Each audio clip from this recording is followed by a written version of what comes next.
Hey guys, this is Linda and welcome back to my channel. In this video, I'm going to be flipping through the month of June in my Hobonichi Cousin. So let's go ahead and dive right in.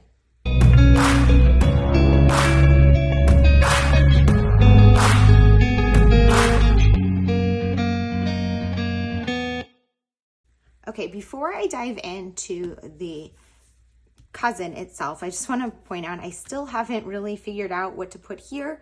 One thing that I really want to do is put some washi tape so that I have some on like a sampler card, but I don't have any like nice plastic cards to wrap washi on like for samplers. And I was wondering where people purchase those. I was looking on like Amazon and Jet Pens and I couldn't really find anything that was designed for that. I know you can use like an old credit card or something, but I wanted something that was just like plain clear or something that would be very cute. So if anyone knows of any shops that sell those, please let me know down below in the comments so I can go check that out.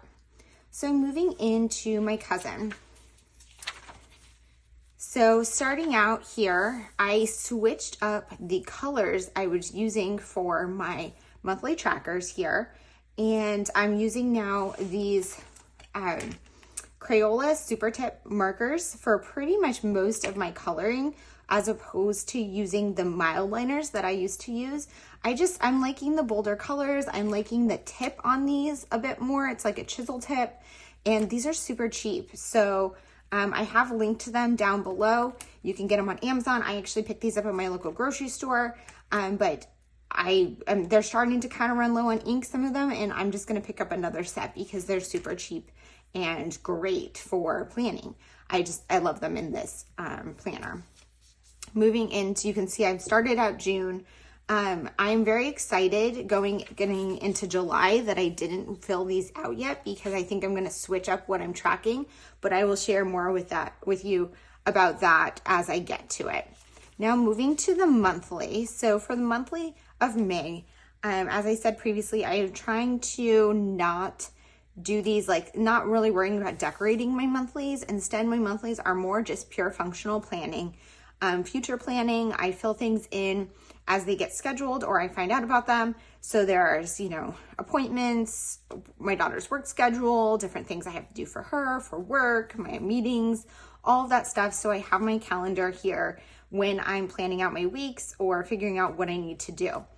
Over on the left-hand side here, I do my monthly tasks. So these are things that are specific to this month. So that would be from this tracker up here. I have my long-term plans of these are like cleaning type things that I only need to do maybe once a year or once a quarter. And so I put them in on the month that I hope to do them. You can see I have not completed a lot of these. This is very aspirational. So I put the ones up here that I want to do. And then these are the things that I clean once a month. So I have them listed out here. And then these are the ones from earlier months that I haven't done yet. And then these are just some other to-do list tasks.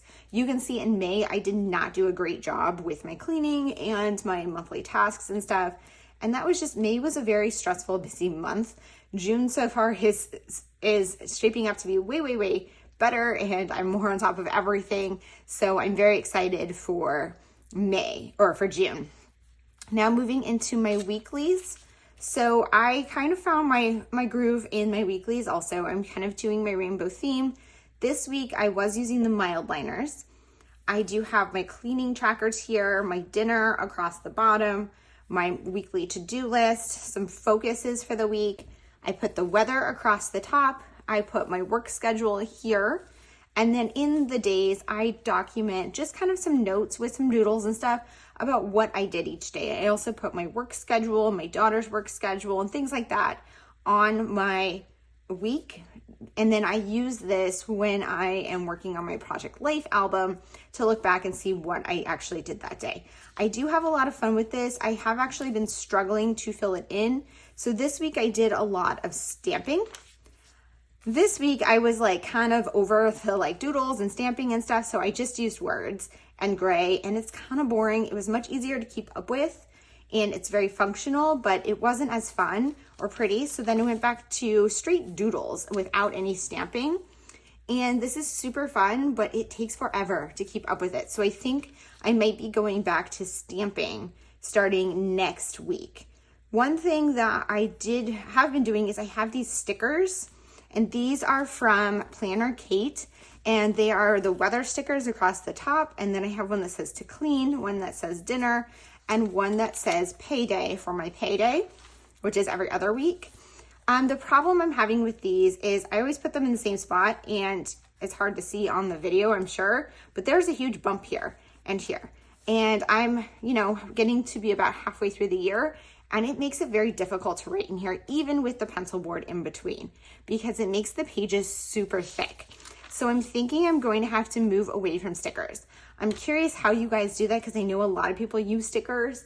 Is it that you're just switching it up every week and not putting them in the same spots? Because I do really like having, a formula, but I'm thinking with that, I need to move towards either stamps or journaling, like in drawing, because that is purely flat on the page. This week, I moved to using the Crayola Super Tip markers. You can see how I just did a lot of little doodles. And this one, I really love how it turned out, but I didn't even color in everything. And then here's the current week, and you can see I'm still not fully coloring stuff in. I will go back and color this in. It is now Saturday morning, so I need to go ahead and fill this in, or fill in some of it that I've done so far. But it's fun, it's cute, it's very time consuming to do all these doodles, and I'm kind of dragging my feet with it. So I'm thinking that I'm probably going to switch back to the stamp style that I did here and do some stamping again. But we'll see. I like that I can switch it up week to week. Now moving into my dailies. So if you watched my flip through video for April, I made it a point in April to do a daily plan for every single day. And that was kind of a waste of space sometimes, because sometimes I don't really use it, but I set it up anyways. So in May, I only set up a daily plan when I actually wanted or needed a daily plan. So I always start my month out with my monthly goals. And like I said, May was a very, very difficult month, busy month. I didn't get to a lot of these things. But in June, I think I'm gonna start getting to stuff. So that's great. I planned out my day here, my dailies. This is kind of the formula I'm using now with the colors. These are the Crayola Super Tips, and I have my rainbow theme for each day. I am printing out stuff I see on Instagram. I'm just, screenshotting things, different pieces of inspiration, and then printing them out when I have enough to fill a page and filling in gaps in here. Here I did a kind of tracker to see what pages were blank in my dailies as I'm starting to fill them in. I am going to do a full closet purge and inventory. That was one of my goals for me. I didn't get to it, but I set it up on the spread, so I will go ahead and fill this in as I work on that. But basically, I'm doing a full inventory of all the clothes I own and purging a bunch of things that either I don't wear, I've outgrown, it's damaged, and just kind of seeing what is my full wardrobe look like and where do I need to purchase stuff versus where am I good. Then moving into Thursday here, I had a really long to-do list on Thursday and Friday. I started planning for an upcoming vacation. I just got a sticky note here covering my hotel information, adding some washi. And I'm really liking how this looked when I had the longer to-do list. This day got a little sloppy because I was working on editing for my week in the life, and I'm trying to use this rather than grabbing sticky notes. So one thing that I always do when I'm working at my desk is I'll just grab sticky notes for random notes and things like this. And I'm like, no, I have my Hobonichi Cousin. There's all this blank space on every day. This is what this is for. So it's not super pretty, but I think I will try to work on making it pretty, but I have to kind of get over that hurdle and know that it's not going to be pretty every day. It's totally fine. Then I made a bucket list for the summer of just 10 things I wanted to do this summer. This is just was an empty day that I hadn't planned. Here's another day of planning, again, filling in some random notes as I'm working on my Week in the Life album. Then I had skipped a day here. I work through reading some nonfiction books. Right now I'm reading the book Burnout, and I just like to take notes while I read. It helps me kind of process the information and have it to look back on if I ever want to reference it, but it's more just it helps me remember it. So I like to take those notes. So I just flipped to an empty page in here when I was reading that the other day and just filled in those notes. Here I was taking some notes because my craft planning system just hasn't been working for me the past couple months. So I was trying to figure out what I needed in a new planner. I was trying to find something else out there to purchase. I didn't find anything that really worked for me for what I need for craft planning. So I decided I'm gonna set up a bullet journal. I started to kind of make some notes for that, but I ended up doing it on another page, and I will probably share that setup in an entirely separate video. Here's moving into my plans for Thursday and another just little screenshot. Friday notes. I do still have some gaps here. I might go back and fill in some of the stuff. I might not. I wanted to film this video for you. It is now June 3rd, so I wanted to get this up and share what my May looked like, but some of these blank spots, I will possibly go back and fill them in. I get some test results here from a medical test, just so that I have that information for reference. More notes for Week in the Life as I was working through that album. That was something that took up a lot of my time in May, was getting that album done, but I'm so happy to have it done. I also am working on my media journal a lot, and I consumed a lot of media in May.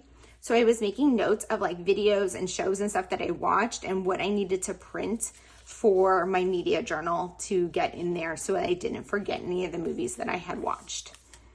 My daughter has a lot of stuff that she needs to get taken care of as she is getting ready for college and moving out. So I just had a to-do list for her, and this was actually her 18th birthday, and I didn't plan that day. So I thought it was just a good place for it because I will remember that it's on her birthday when I need to check back what she needs to work on, because I'm helping her kind of through all of these tasks, which is part of what's taking up a lot of my time right now. Here I just kind of did some random like video ideas for future videos. So here you can see kind of a little like sneak peek of things that I'm thinking of sharing. So if any of these are really catching your interest, let me know in the comments so I can prioritize making those videos. Moving into the 18th and 19th, here's some just daily planning, random things. Again, I have some blank space. I might come back and fill these in. I might not. It's totally fine. Here, I was like crushing that Week in the Life album. So I was like doing a checklist of all of the things that I needed to get done.